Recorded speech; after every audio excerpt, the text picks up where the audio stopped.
Another black man has been killed by the police in the United States. This time, the victim was a 27-year-old man. He was shot near a restaurant.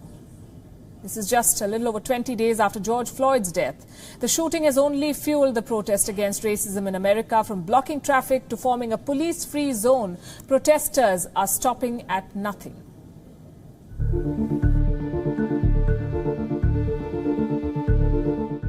All Black Lives Matter. This was the message on the roads of Los Angeles on Sunday.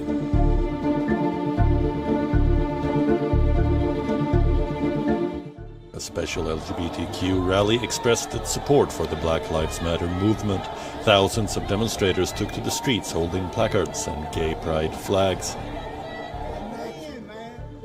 It's been over 20 days since George Floyd died under the knee of a police officer. The momentum against racism and police brutality is growing with every passing day.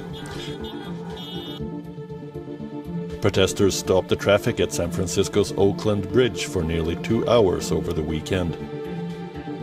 In Detroit, thousands of protesters marched through the streets.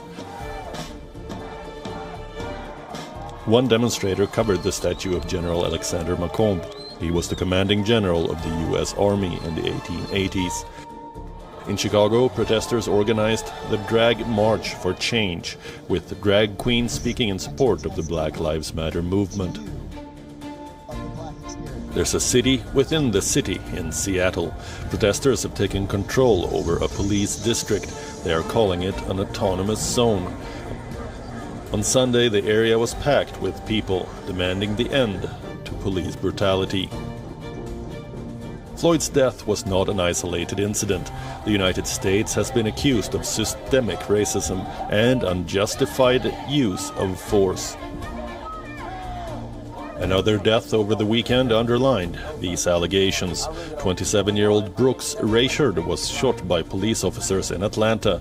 This time, too, the victim was a black man. He was shot while trying to flee an arrest.